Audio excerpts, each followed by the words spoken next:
Good morning. Today is April 11, 2024, and we have PPI numbers out of the way. We have unemployment numbers out of the way. And we're going to look at the S&P 500 futures for today. And as usual, I should check this before I start my videos, right? There you go. Okay, so the pink profile that we see here is the 90-day profile, and the gray one is the 20-day volume profile. So you can see that we have a distribution up here, and we have a low volume node on the 20-day profile, right? Which is right now it's a little more significant, right? Because it's what's been trading in this current contract mostly. And the low volume node is right at the 21 EMA. It's right where the weekly and the monthly VWAPs are. So we have this area right here, the 52.15, where we've been seeing lots of selling and lots of resistance, lots of buyers getting absorbed.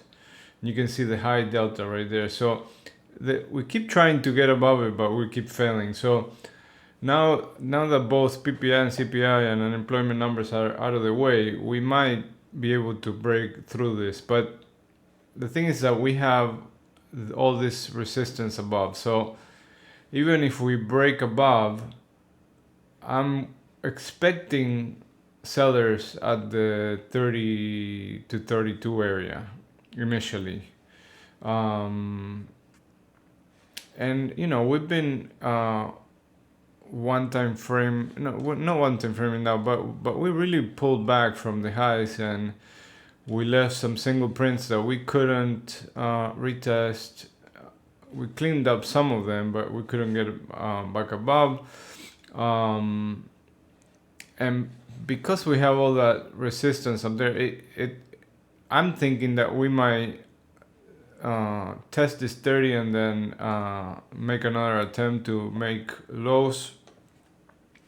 And then, because this is the thing, once we get to this area where we don't have much support, we do have some support, but it's minor, and the 50 moving average is right there. That's like very tempting for, you know, for the shorts to short into that, and for the longs to wait to get the inventory here and bounce it. That's the way I see it, and that's in my experience the way it usually works.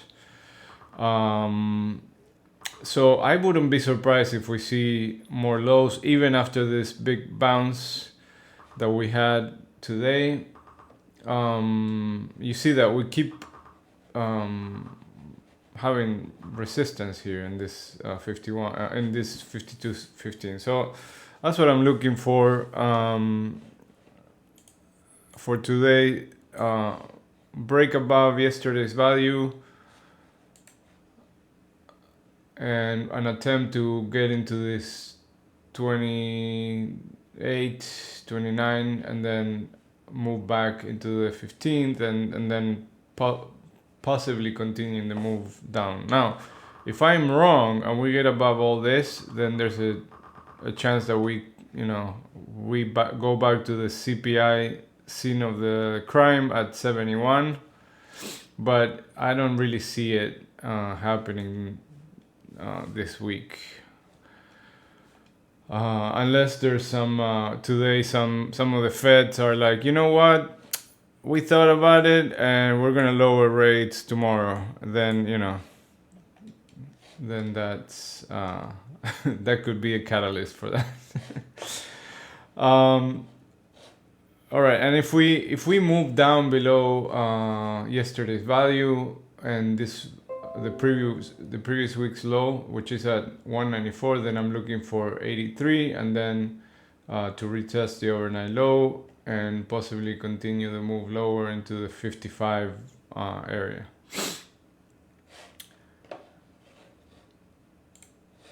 Okay, let's look at crude oil.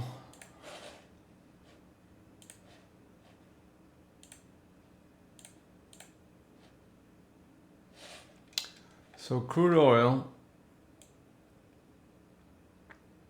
has been making lower lows, lower high, lower lows on the RTH sessions. Overnight we do move a little, explore a little higher, but the RTH we clearly have lower lows and lower highs.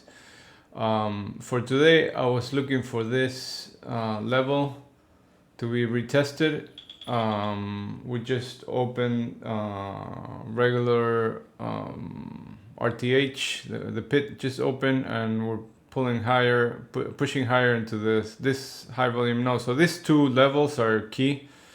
But in between here is there's chop. So I'm looking for a retest of this lower area and then look for a bounce to get into this.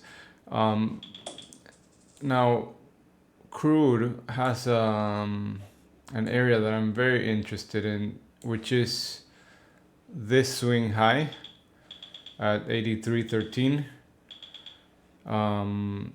Hasn't been retested after breaking above it, so I'm very interested in us moving here, testing this and looking for a long for a bounce, but we're pretty far from that so far. And if we move down, I'm expecting some buyers to defend this area, 84.20, 84.40. And this is a little bit of a magnet right here, this 83.90. But I'm really interested in longs in this area.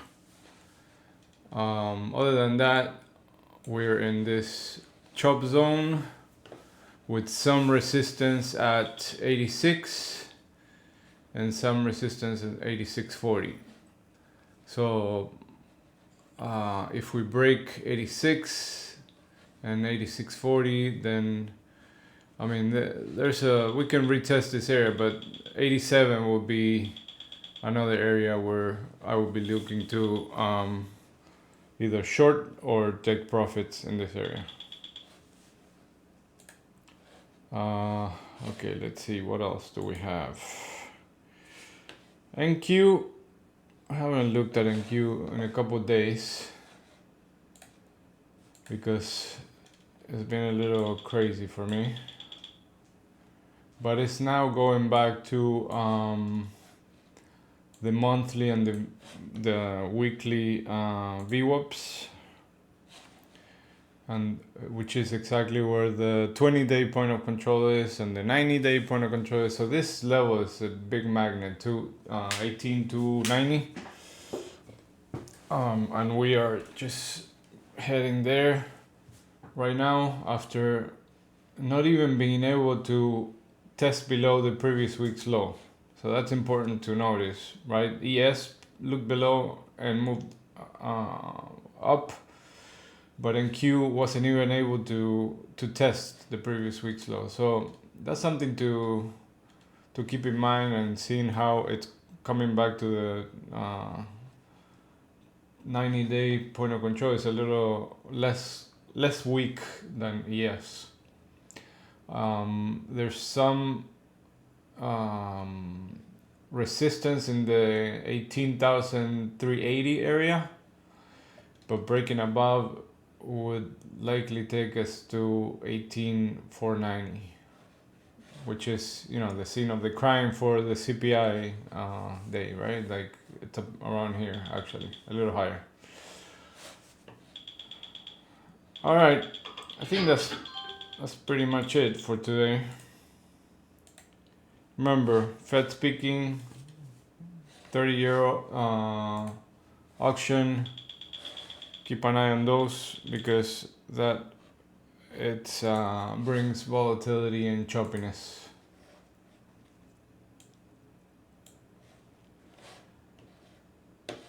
Also, pick your spots.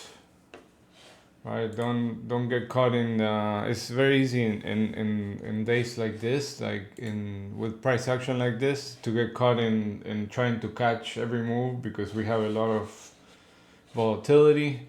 So don't get caught up in that, and pick your spots and wait for them until we get there. All right.